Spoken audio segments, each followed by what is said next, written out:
The day my stepson, Ethan, walked into my room while I was changing clothes is burned into my memory as one of the strangest and most uncomfortable moments of my life. It was so unexpected, so jarring, that it completely disrupted the quiet routine I'd settled into. But before I get into that, let me rewind and set the scene. It all started on a quiet afternoon, the kind that feels endless, like time itself has slowed down. The house was so still, it was almost eerie, as if the world outside had forgotten I existed. I was standing in front of the mirror, fiddling with the hem of my blouse, lost in my own thoughts. The silence around me was deafening, a stark contrast to the usual noise and chaos when everyone was home. My husband, Daniel, was away, again, on one of his never-ending business trips. It had become a pattern in our lives. He'd come home for a day or two, then vanish again, leaving me to deal with the emptiness that seemed to fill every corner of the house. I used to tell myself his ambition was something to admire, but honestly, it just left me feeling invisible, like I didn't matter anymore. Ethan, Daniel's son, had moved back home after finishing college, and his presence added a new dynamic to the household. At 22, he was polite, helpful, and carried himself with a quiet confidence that was hard to ignore. It wasn't arrogance, just this calm self-assurance that made him seem older than he was. At first, I welcomed the change. After months of loneliness, having someone else around felt refreshing. But over time, I started noticing little things that made me uneasy. The way he'd glance at me, just for a second too long, before looking away.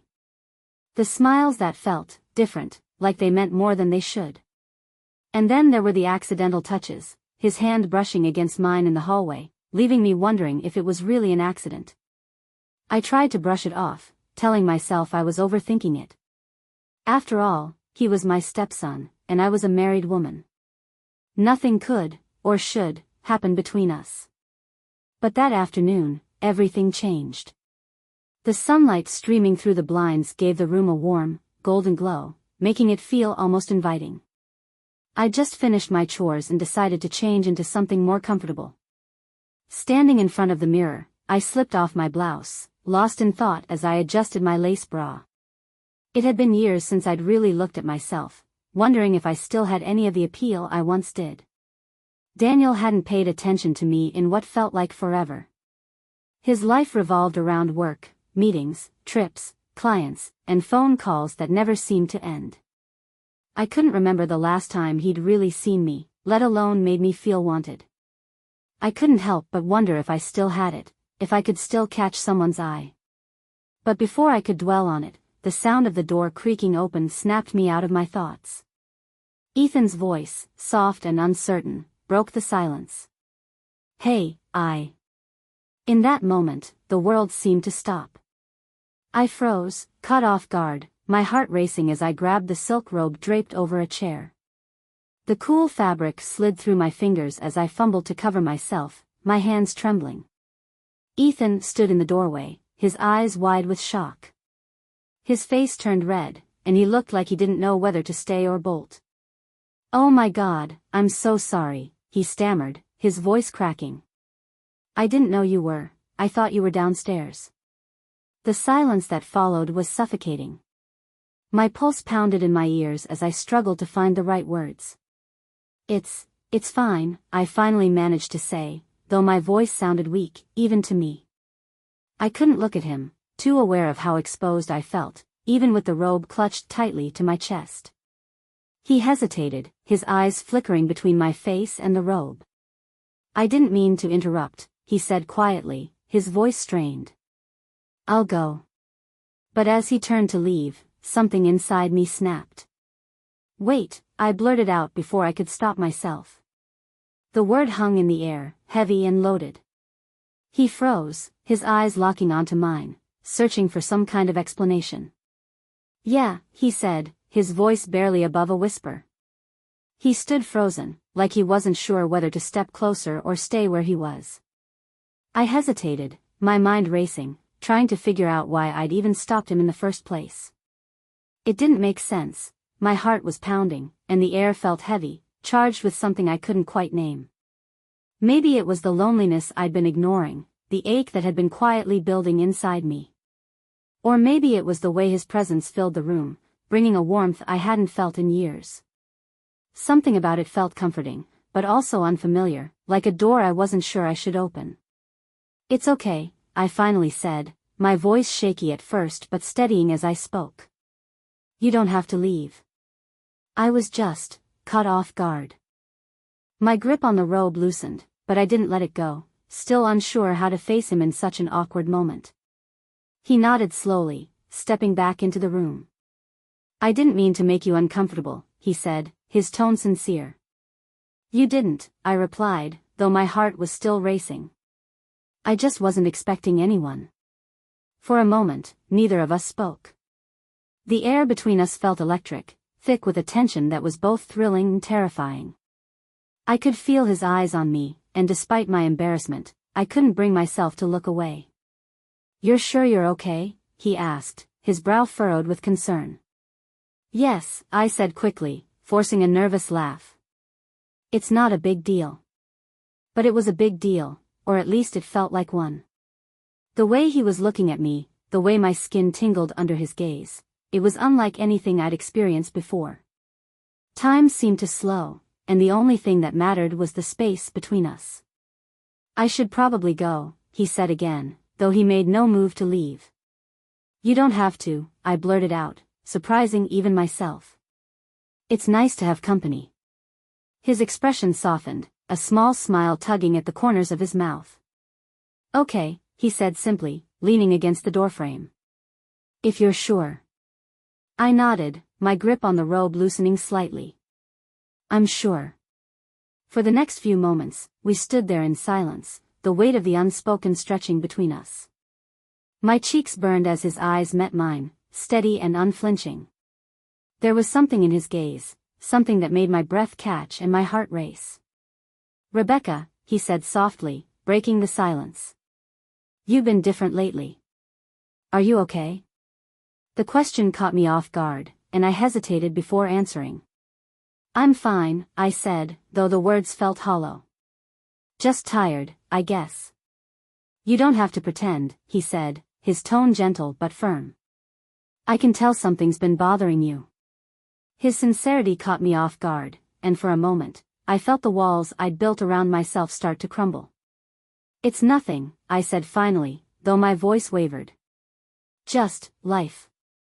He took a step closer, his gaze never leaving mine. "You don't have to go through it alone, you know," he said softly. "I'm here."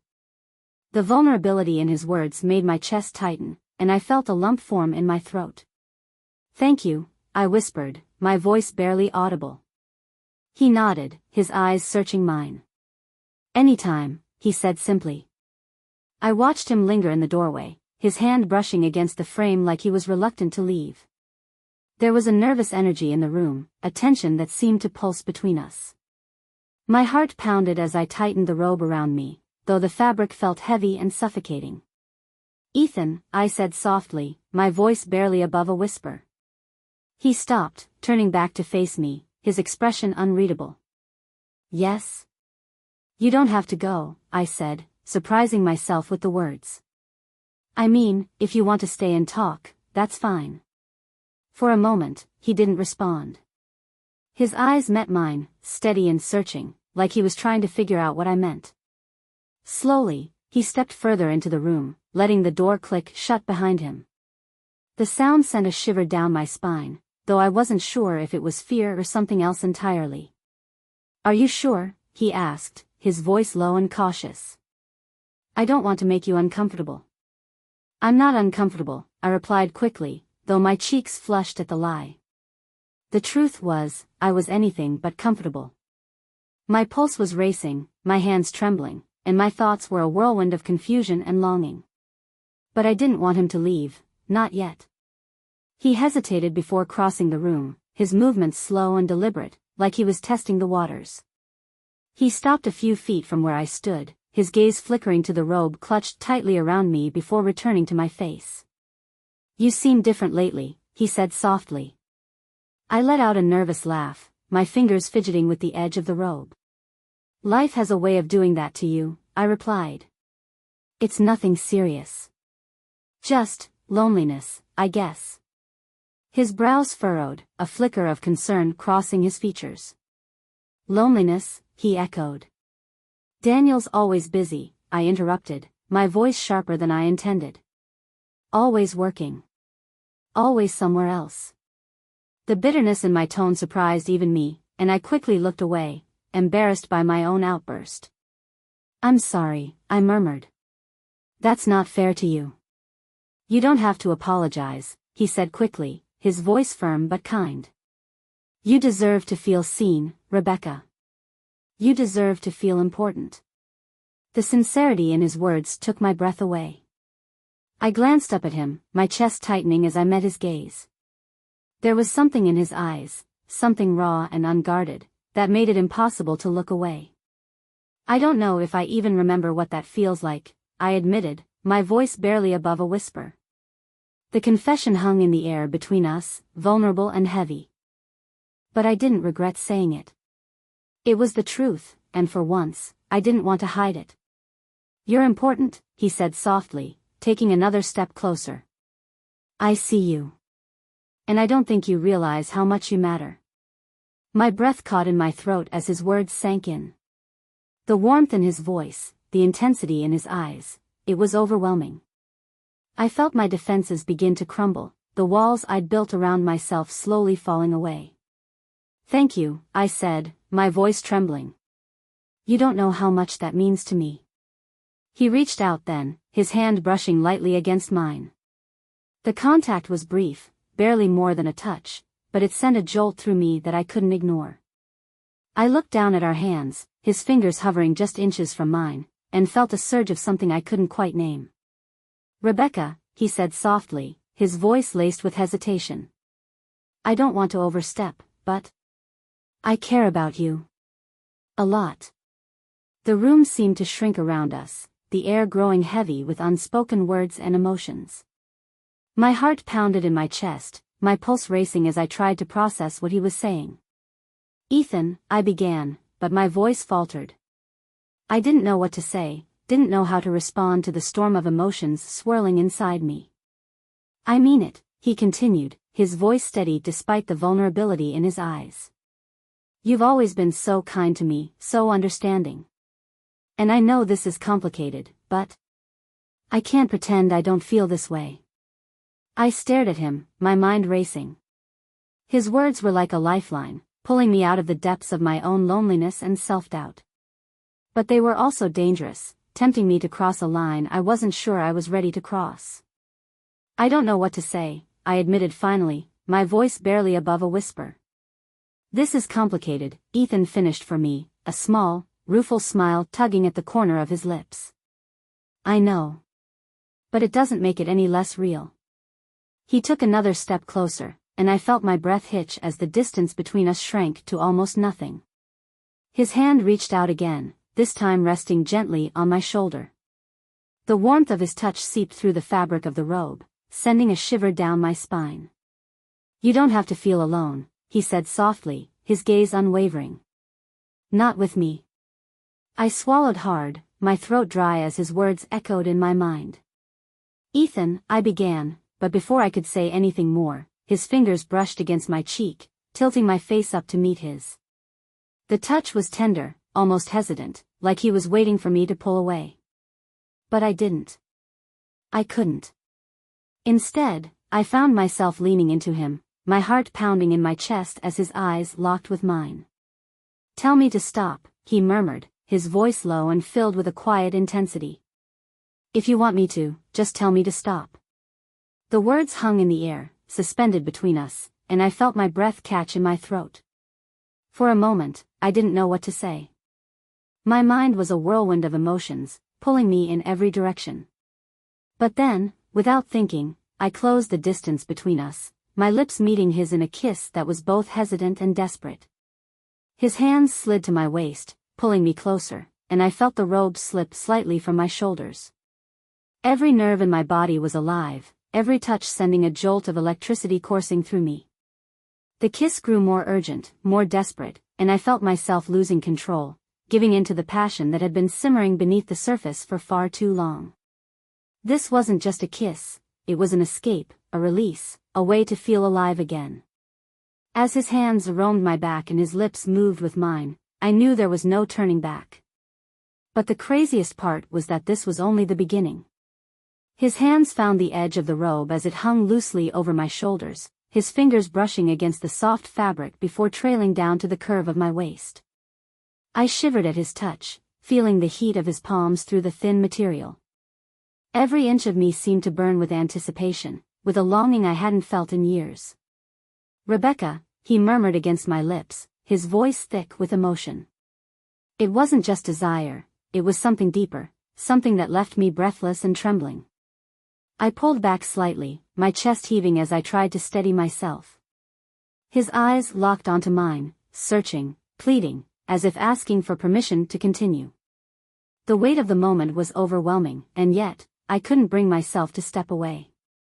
The world outside this room felt distant and unimportant, and all I could focus on was him, his touch, his warmth, the way his gaze made me feel like I was the only person in the world. "I shouldn't," I whispered, my voice barely audible. But even as I said the words, I didn't move. My hands rested on his chest, feeling the steady beat of his heart beneath my fingertips. It matched my own racing pulse, a rhythm that seemed to bind us together in a way I couldn't explain. "You don't have to do anything you don't want to," Ethan said softly, his tone filled with a quiet intensity that made my heart ache. I want you to know how much you mean to me. That's all." His words broke through the storm of thoughts swirling in my mind, and I felt tears prick the corners of my eyes. When was the last time someone had spoken to me like this? When was the last time I had felt seen, truly seen, by someone? "I don't know what I'm doing," I admitted, my voice trembling as I looked up at him. "I don't know how to feel about any of this." "You don't have to know," he replied, his hand brushing a strand of hair away from my face. "We can figure it out together. One step at a time." The sincerity in his voice, the gentleness in his touch, it was all too much. I felt my defenses crumble completely, the walls I had built around myself shattering under the weight of his gaze. Slowly, I leaned into him, letting my forehead rest against his as I closed my eyes. "I'm scared," I whispered, the words slipping out before I could stop them. "Me too," he admitted, his breath warm against my skin. "But I don't want to let fear stop us from this." "This," I echoed, the word hanging in the air between us. I didn't know what it meant, what it would lead to, but I couldn't deny the pull I felt toward him. It was like gravity, an unstoppable force drawing us closer together. When he kissed me again, it was slower this time, more deliberate. His hands moved to my shoulders, gently sliding the robe down my arms until it pooled at my feet. I gasped softly, the cool air of the room contrasting with the heat of his touch. His lips never left mine as he guided me backward, and before I knew it, I was sitting on the edge of the bed, my heart pounding in my chest. He knelt in front of me, his hands resting lightly on my knees as his eyes searched mine. "Are you sure?" he asked, his voice steady but filled with a quiet vulnerability that made my chest tighten. I hesitated for only a moment before nodding. "Yes," I said, the word coming out as barely more than a whisper. "I'm sure." The tension between us thickened as he leaned in. My hands found their way to his hair, tangling in the soft strands as I tilted my head back, letting myself get lost in the moment. Every touch, every kiss sent shivers down my spine, igniting a fire within me that I couldn't ignore. "Ethan," I murmured, his name escaping my lips like a prayer. He responded with a low hum, the sensation electrifying, a mix of tenderness and urgency that left me breathless. I felt myself relax under his touch, the tension in my body melting away as I surrendered completely to the moment. There was no room for doubt or fear, only the overwhelming need to feel, to connect, to let go of everything that had held me back for so long. "You're incredible," he murmured, his voice low and filled with awe. The sincerity in his tone sent a rush of warmth through me, and I felt tears sting my eyes once again. How had I gone so long without hearing words like that? Without feeling like this? "You make me feel alive," I confessed, my voice trembling with emotion. "I don't even know how to explain it." You don't have to, he replied, his hands cupping my face as he kissed me deeply. I feel it too. Time seemed to stand still as we lost ourselves in each other, the outside world fading into insignificance. Every touch, every kiss, every whispered word felt like a revelation, a reminder of what it meant to truly connect with someone. And as the moment stretched on, I realized that I didn't want it to end. I don't want to lose this, I said softly, my voice barely audible. I don't want to lose you. You won't, he promised, his gaze steady and filled with determination. I'm not going anywhere. His words were a balm to my soul, soothing the ache of loneliness that had plagued me for so long. I clung to him, letting his presence fill the empty spaces in my heart. And for the first time in years, I felt whole. As the night wore on, the boundaries between us blurred, and I stopped caring about what was right or wrong. All that mattered was the way he made me feel, the way he reminded me of who I was, of what it meant to be alive. And in that moment, I knew there was no turning back. You're shaking, he said softly, his thumb brushing along my jawline as his eyes met mine. I nodded, unable to speak. The truth was, I wasn't sure if I was trembling from nerves or anticipation. Maybe it was both. Either way, I felt raw, exposed in a way I hadn't allowed myself to be in years. It's okay, he whispered, his voice so gentle it made my chest ache. We can take our time. I'm not going anywhere. Something in his words, the sincerity of his tone, settled the whirlwind of emotions that had been swirling inside me. I exhaled shakily, leaning into his touch as I let myself believe him, let myself trust him.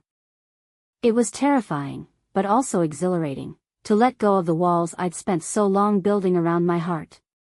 I've spent so much time feeling invisible, I admitted, my voice barely audible. Like I was just existing.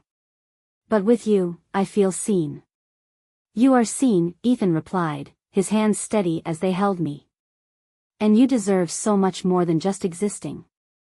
The weight of his words hit me hard, and I felt tears welling up in my eyes. I blinked rapidly, trying to keep them at bay, but one escaped, slipping down my cheek before I could brush it away. Ethan leaned in, pressing a soft kiss to the path of the tear. The tenderness of the gesture made my breath catch, and I felt my resolve crumble completely. I don't know how to do this, I said, my voice trembling. But I don't want to stop. We don't have to figure everything out right now, he said, his forehead resting against mine. Let's just be here together. His words were grounding, anchoring me to the present moment in a way I hadn't felt in years. Slowly, I leaned in, letting my lips brush against his in a kiss that was both hesitant and desperate. It was as if I was afraid the moment would disappear if I didn't hold on to it tightly enough. Ethan responded immediately, his hands moving to my waist as he pulled me closer. The kiss deepened, and I felt the weight of my worries start to melt away. His touch was confident but careful, his movements deliberate, as though he was afraid of breaking me. It was intoxicating, the way he seemed to put all of his focus on me, on making me feel wanted. As his hands moved along my sides, tracing the curve of my body, I felt a warmth spread through me that I hadn't experienced in what felt like an eternity. It wasn't just physical, it was emotional. It was the feeling of being desired, of being cared for in a way that went beyond words. You're beautiful, he murmured, his voice low and filled with reverence. I've always thought so. His confession sent a shiver down my spine, and I pulled back slightly to look at him. The intensity in his gaze was almost too much to bear, but I couldn't look away. There was no hesitation in his expression, no doubt. He meant every word. Ethan, I started, but the words caught in my throat. What could I say? That I was terrified? That I had spent so long feeling unworthy of this kind of attention that I didn't know how to accept it now that it was in front of me? You don't have to say anything, he said gently, his hands moving to cup my face. I just want you to know how I feel. That's all. The honesty in his voice made my chest ache, and I felt myself leaning into his touch again. Slowly, deliberately, I let my hands slide up his arms, feeling the strength in his muscles as I moved closer. He let out a soft breath as I pressed my forehead to his, my heart pounding against my ribs. "I'm scared," I said again, the words trembling on my lips. "But I don't want to stop." "Then we won't," he said simply, his voice steady and sure. "I'll take care of you, Rebecca. I promise." The way he said my name, with so much care, made my knees feel weak. I let him guide me backward, my body sinking into the softness of the bed as he hovered over me. His hands moved with a precision that was both comforting and thrilling, his touch igniting every nerve ending as he explored.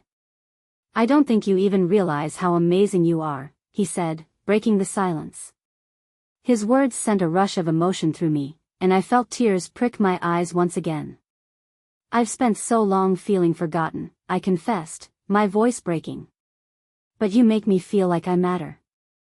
"You do matter," he said firmly, his hands stilling as he looked into my eyes. "More than you know." The sincerity in his gaze, the way his voice carried so much emotion, left me breathless. I reached up, cupping his face in my hands as I let myself believe him. In that moment, it didn't matter what was right or wrong. All that mattered was the connection we shared, the way he made me feel like I was worth something again. "I don't know what's going to happen next," I said softly, my voice barely audible. "But I don't want this to end."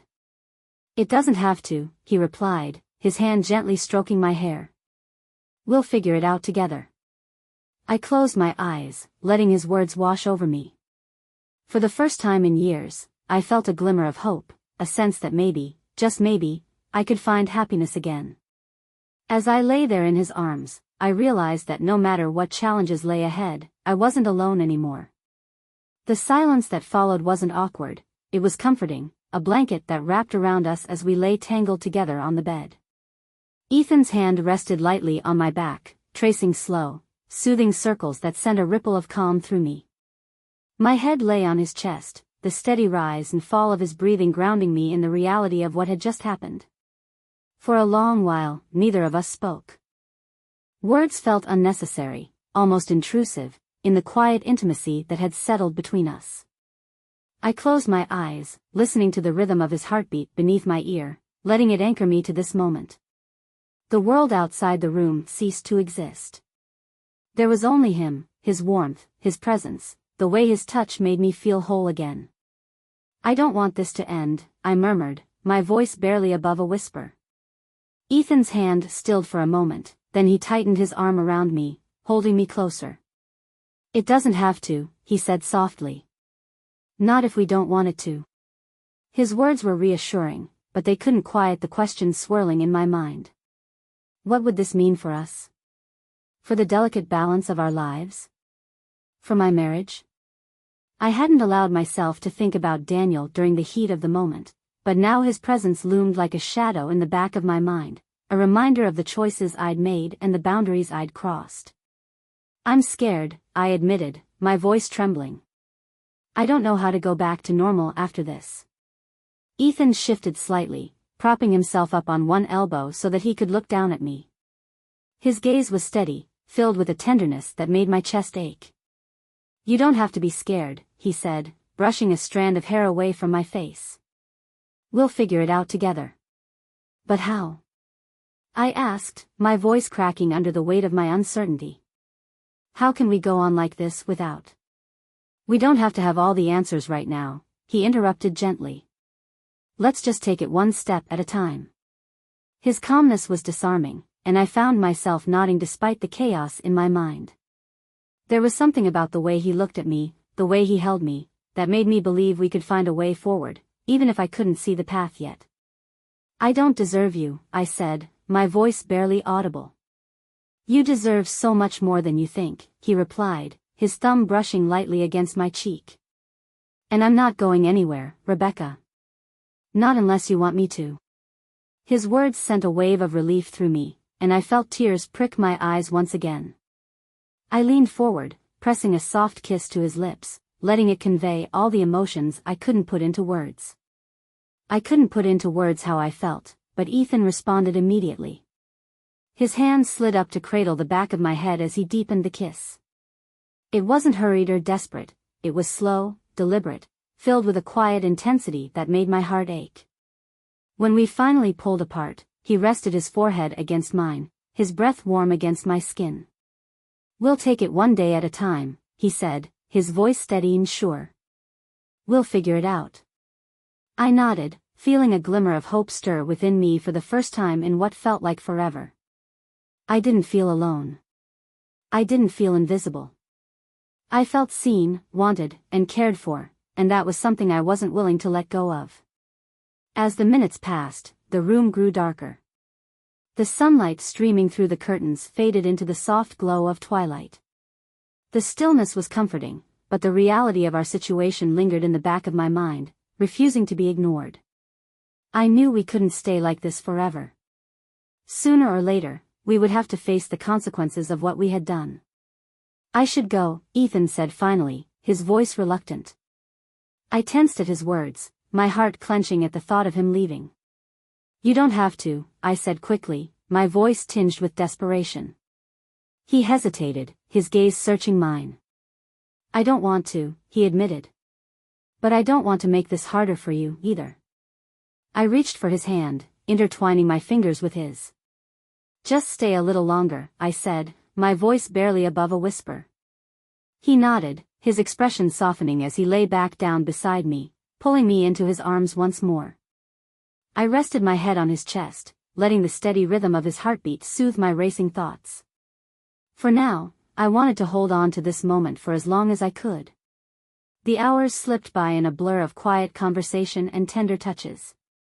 We talked about everything and nothing, our words punctuated by moments of silence that felt just as meaningful.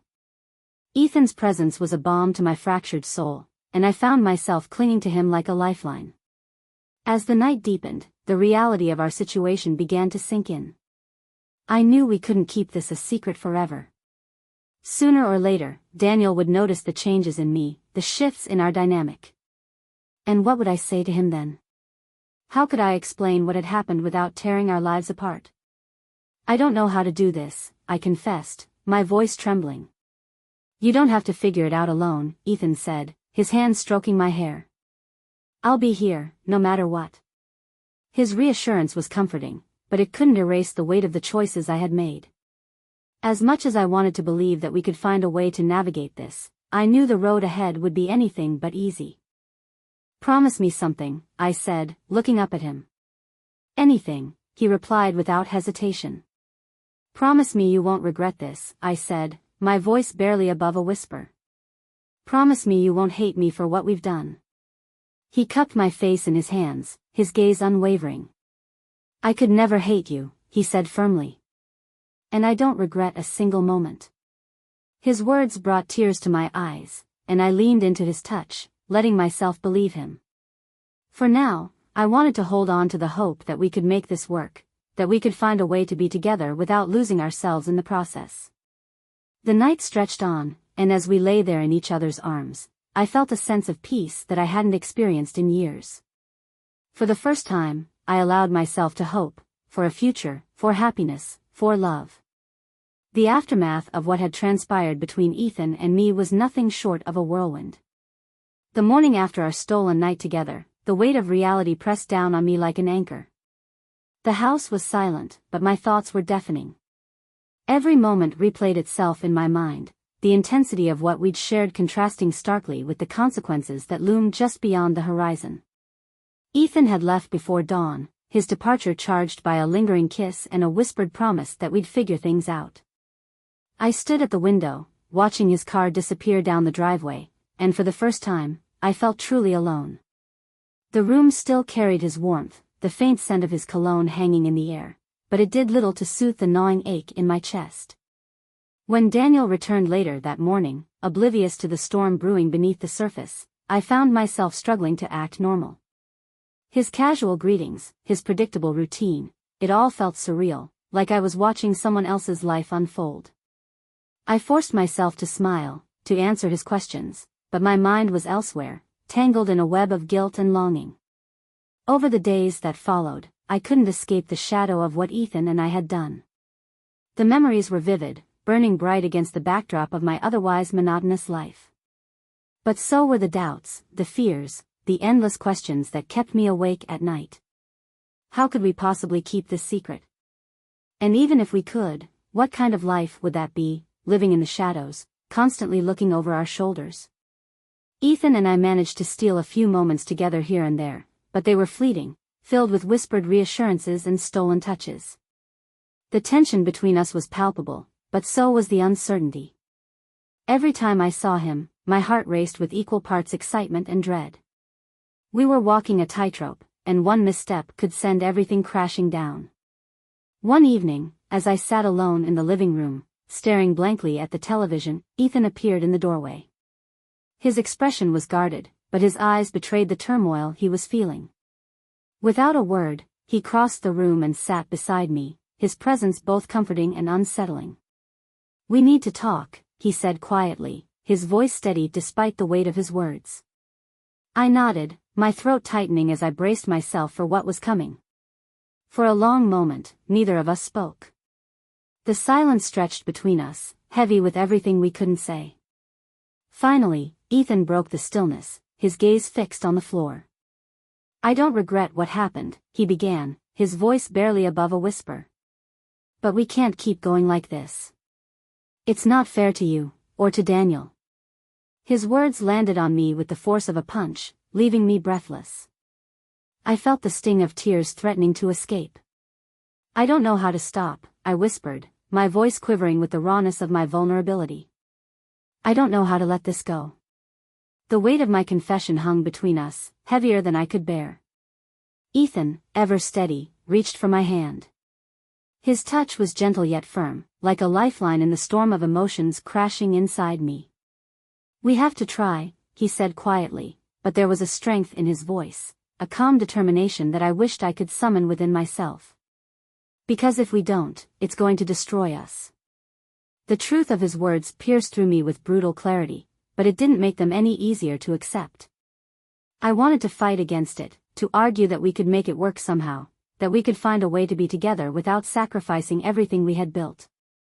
But as his words echoed in the silence, I knew deep down that he was right. We couldn't go on like this, no matter how much it tore at my heart to admit it.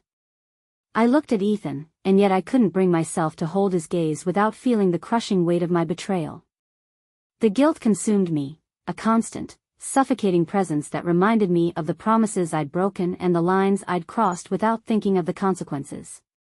Ethan, for his part, threw himself into his search for a job. The distraction became both a necessity and a barrier. His days were filled with interviews, networking events, and endless hours of searching for opportunities that would change the course of his life. I admired his determination, even as it created a new distance between us. It was easier this way, I tried to tell myself. Easier to pretend that we were simply two people navigating the complexities of life under the same roof, no longer tangled in the threads of something more. But the truth was, I missed him more than I could bear. I missed the way he made me feel alive, like I was seen and understood in ways I never thought possible. I missed the quiet moments we shared, the connection that had ignited something in me I thought had been lost forever. And yet, despite knowing it was for the best, letting go of him felt like losing a part of myself. One night, as I lay awake in bed, staring blankly at the ceiling, a wave of longing washed over me so intensely that it stole my breath away. I thought of Ethan, his touch, his quiet strength, the way his voice had steadied me when he told me we needed to let go. I realized then that no matter how much time passed, a part of me would always carry him with me, woven into the fabric of who I was. The aftermath of our story wasn't what I had imagined. It wasn't a fiery explosion or a dramatic confrontation. Instead, it was quiet, like a slow unraveling of something that had burned too brightly to last. But even in its quietness, it was no less significant. Ethan had changed me in ways I couldn't ignore. He had awakened a part of me that had been dormant for so long, a part one had almost forgotten existed. And while we had gone our separate ways, I knew I would never forget the time we had shared, the mark he had left on me. As I lay there, wrapped in the darkness, I made a silent promise to myself. I promised to take everything I had learned from that experience and use it to move forward, to seek the happiness I had been longing for, to try to rebuild the pieces of my life with the lessons I had gained. It wouldn't be easy, it never is, but I owed it to myself, and to Ethan, to at least try. So now, as I reflect on all of this, I still don't know exactly how to feel. The confusion, the regret, the hope, it all swirls together, leaving me uncertain. Was it wrong, what I did? Could things have been different if I had chosen another path? I don't know. But I'd love to hear your thoughts on this. Do you think I made the right decision? Please let me know what you think in the comments. Thank you for staying with us until the end. Before we say goodbye, if you haven't yet subscribed, I invite you to press the subscribe button. Your support, even if it seems like a small gesture, means a lot to us and drives us to continue creating content with heart. Don't forget to give it a like if you enjoyed what we shared today.